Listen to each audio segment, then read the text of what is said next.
Okay? So don't think you too clean.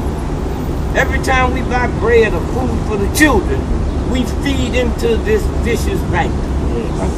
So when we out here, we also cleansing ourselves.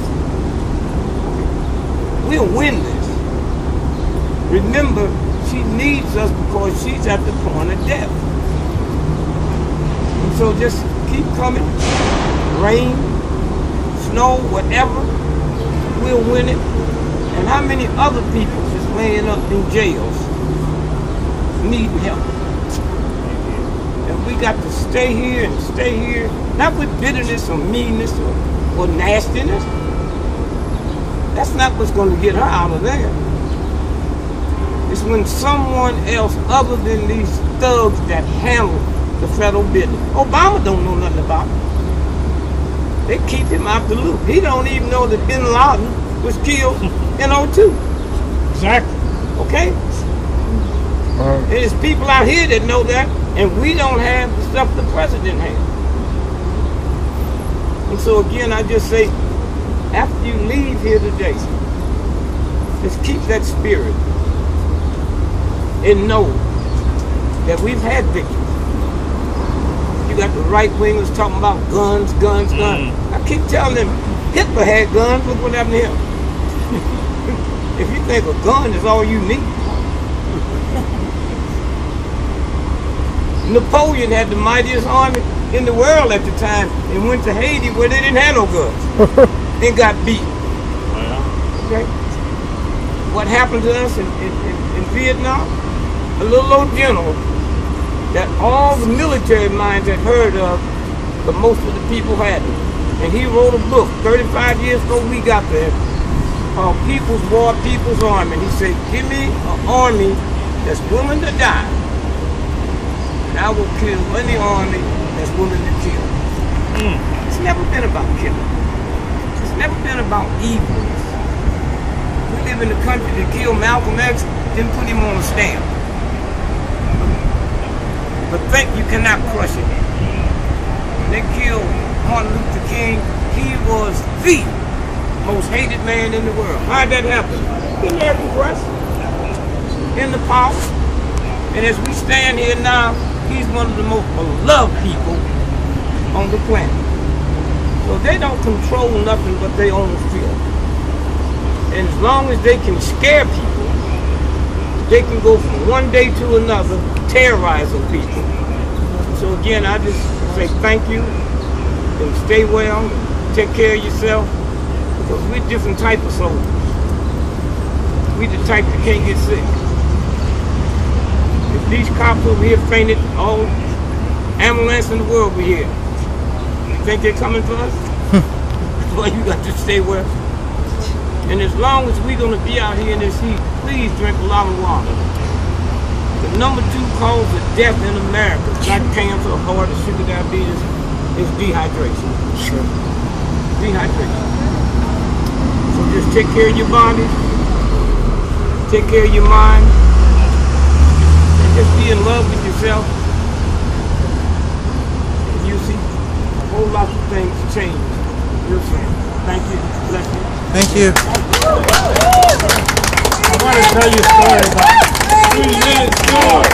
Free Lynne Stewart. Free Lynne Stewart. Free Lynne Stewart. Free Lynne Stewart. Free Lynne Stewart. Free Lynne Stewart. Free Lynne Stewart. Free Lynne Stewart. I just came back from Minneapolis, my hometown.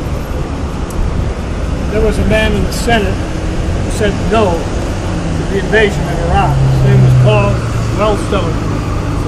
And a book was written about that whole thing and how they brought that plane down, and it's called An American Assassination. And we brought that book to the National Press Club, and we announced it to many people, and we were right there in the area of the Congress of the United States. And we invited all kinds of people from the Congress, and I think there were about 16 of us there, including Dick, my wife, and 12 other people. This is a propagandistic society under the control of propaganda and lies. We have to understand that. I think Gregory was there and he's here today, and I say congratulations. Hey. Excuse me. They said a whole lot about how that plane went down. What they won't tell you is Teddy Kennedy was supposed to be on that plane that morning. And he got off and said, I'll be there, I'm coming another way. Are you saying there was women from okay. So see, you won't believe what you want to believe. But when the truth is there, next time you get to look at that picture of Martin Luther King being shot on the balcony, look at those 5 black folks that was pointing. And then ask yourself, how did they know it wasn't going to be another shot? You got to stop seeing what you want to see and see it as it is. That's when you got on the magic glasses. You don't see it as it should be, you see it as it is.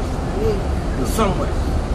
When JFK got shot in Dallas, shot a little after 12, at 4 o'clock, they sent that car he was shot in back to Cincinnati to be overhauled. What about the evidence? What about the blood spots? We got technology now, you can see the blood. Huh?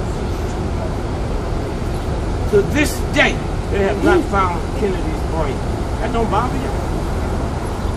They treat a president like that. What do you think? And all the children and the family that tried to do something about it, they killed them and then talk about some curse on the family. Somewhere. This handful of us stands up against this vicious system. We the ones that scared. We the ones that bother. So again, you might not ever get your name mentioned, but remember, when the universe picks you, it leaves no footprints. You don't have to be checked out by the Washington Post and the New York Times. We're the ones, us. Go back and read the New York Times and the most thug white papers. Look how they treat women. So somewhere, you shouldn't be surprised what they're doing to Lynne Stewart. A white woman in America with 5 PhDs makes 78 cents on the dollar compared to a white boy. And that's your mama, that's your daddy, that's your husband, that's your wife. That's what we're living with, this type of skill. And one day it's going to get to the day it's not going to be certain filthy machines soft on the inside and the ability to stick your neck out. You don't have to go to Harvard or Yale, go out marching and going through all kind of that. It's in you here. So again, I've been out here a long time and I wish you all could look at you and see the spirit. It's one of the thrills I get to come to stuff like this. And when you learn how to see the spirit, you know who the infiltrators are. You know what I'm saying? You know all of that. I remember in the early days of the civil rights movement, they was talking about bugging the sheriff's home. And my thought was this: when right got to spy on wrong, then you're not as right as you think you are. Remember that. That's what we have. And all this stuff they talking about, our telephone's been tapped. Those of us in the movie know your phone's been tapped. Yes, sir. Right. I didn't have to go through no stuff. They was tapping my phone in '63, and I was on the Jack Paul show, and he said, "How do you know?" I said, "Anytime a black person can owe Bell Telephone $30,000 and they don't cut the phone off." Call me once a year, "Mr. Gregory, you care to pay anything on the bill this year?" So who cares what they do? You know, somewhere, long after this is over, you'll be remembered because it goes into an ether.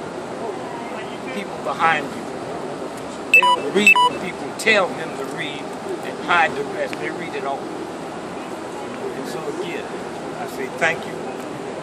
Keep it up. And this is more than one movie. Right after we resolve this one, go brush your shoes off, drink some water, and come out. Look, I look for places to go. It's easy to find, man. Oh yeah, thank you. Thank you so much. Thank you. Much appreciated. Free Lynne Stewart! Free Lynne Stewart now! Free Lynne Stewart now! Free Lynne Stewart now! Free Lynne Stewart now! Free Lynne Stewart! As was said, this is many movements.